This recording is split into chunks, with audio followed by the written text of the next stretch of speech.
Добрый день, уважаемые туркменистанцы. Этот канал я открыла для того, чтобы бороться с кланом Бердымухамедовых, которые незаконным путем захватили власть в Туркменистане путем безальтернативных выборов. Запугивая людей, они создали полицейское государство. И это не только клан Бердымухамедовых, но и оппозиционеры, журналисты, которые представляют себя борцами за справедливость против диктатуры.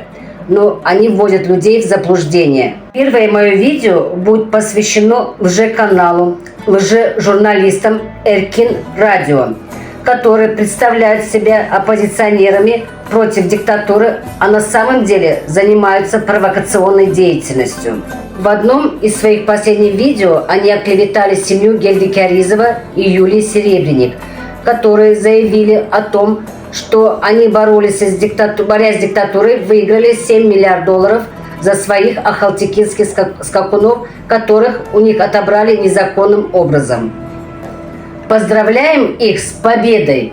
Своей радостью они поделились с народом, чтобы народ знал, что он имеет право, что всегда можно добиться с помощью борьбы справедливости. К сожалению или к радости, эти лже-борцы Эркин Радио не поленились выпустить видео, чтобы очернить Гельдикяризова и Юлию Серебренник. Но обидно то, что многие сограждане верят этому, хотя ни одного доказательства у них нет.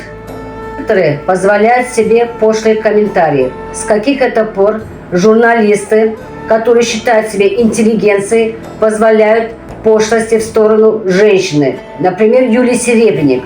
Когда я ее поддерживала, они меня назвали агрессивной женщиной. А сами переходят на личности, пошлости, оскорбления в поддержку пошлости других комментариев. С каких это пор журналисты стали эмоционально высказывать свое мнение, хотя они должны держать нейтралитет? Оскорбляя женщину, вы оскорбляете целый народ и целую нацию. Женщина – это начало жизни.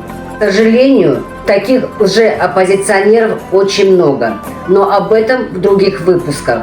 Халкан хакы бар. Народ имеет право. Благодарю за просмотр.